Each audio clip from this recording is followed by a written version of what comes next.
Today we're speaking about a little bit of theory. It's from the person-centered approach, Mr. Carl Rogers himself, and we're speaking about the 7 stages of process. But we need to simplify this because it can become quite a complex theory. Rory, what do we need to know? I think the first thing we need to know about the 7 stages of the process, it's probably the most undervalued part of Rogers' theories. It was really developed over quite a substantial amount of time. The 7 stages of process were a way of measuring how people changed through the arc of therapy. So the 7 stages of the process is a qualitative view on how people change through therapy. I think it's probably one of the most undervalued parts of Rogers' theory, yet the most important, because it gives us so much to talk about in supervision, and it helps us understand where clients are at any point of therapy. Very much so. Carl Rogers' 7 stages of process describes the journey a person goes through in therapy from rigidity and defensiveness to openness and that self-actualization that you spoke about, Rory. It maps how a client gradually becomes more congruent, authentic, and in touch with their inner experience through a safe and accepting therapeutic relationship. It also is really useful in assessment stage. When you first meet with that client and they first present with where they find themselves and where they are, you can get a feeling and whether it is ethical to work with them. Because if we look at stage 1 is an unwillingness to communicate about self. And if we know that we need to have a connection with that person where that person knows why they are here, we know why they are here, and we're working together for a mutual outcome, somebody in stage 1 is not going to be ready to look at that. So the description of stage 1 is the person is rigid, they're defensive, they're not open to change in any way, shape or form. They're going to blame others or external situations and avoid talking about any of their own internal feelings. It is unethical. There is no psychological contact within that relationship to build on, to build a therapeutic relationship. Stage 2 is the beginning of that external recognition of problems. And the person recognizes that problems exist, but still sees them as external to themselves. It's not me, it's the world is against me. They may discuss issues very intellectually, always thinking, but they may remain emotionally disconnected. So you wouldn't hear them say words like I feel or speaking about any forms of emotions. And that person is beginning to engage, but still blaming the other person. And we might be able to start working with that person. There's at least some recognition that there is a problem and that they maybe share part in that. And of course, stage 3, that's tentative self-expression, where the person begins to talk about the personal feelings and experiences. And that's where I hand over to Rory. Thank you very much, Ken. Yeah, just pick up on stage 3. I think it's a common stage where people enter therapy. They're beginning to take personal responsibility for self. Their focus is more on the past than present. I think what's useful here is that very early stage of entering therapy, that unconditional positive regard is essential to allow clients to be able to explore themselves and to begin the process of unpacking who they are and wanting to look more towards a future of who they are. And then we move on to stage 4. And in stage 4, we're talking really about clients discussing here and now feelings. So a client who says, I'm feeling right now that this is happening to me, or I feel really sad about this. They're also looking for more involvement in the therapeutic relationship.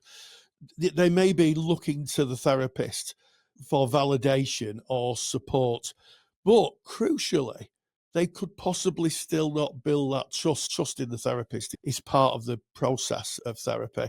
Counsellors need to be very careful not to collude with any kind of distancing, say, oh, this is what I always do. I'm always doing this. We hear that so often. I think it's really about focusing on here and now feelings. And then we move to stage 5. Stage 5 is where a client comes in, sits down and says, I am going to change this. I am not putting up with this anymore. I'm now prepared to take action. This is a very productive stage in therapy.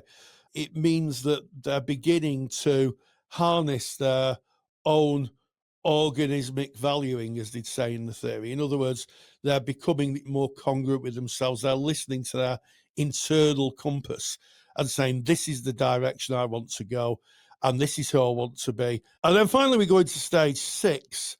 And I think it's important to also note that the first 5 stages can be quite fluid. So people may go backwards and forwards in those stages. Stage 5 is usually where therapy comes to an end, or is an ending of therapy. Stage 6 is where the client recognizes their own process towards self-actualization and starts to accept the pain that they have. And that can be an existential pain.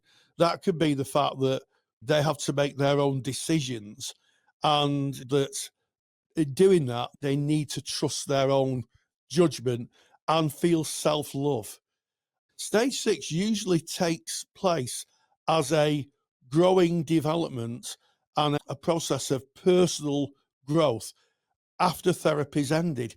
It's usually something that people build on as they move through their life, and they're unlikely to regress at that point. They're more likely to continue trusting their inner voice, their inner compass, to be able to be with real here and now responses and take ownership of their own life.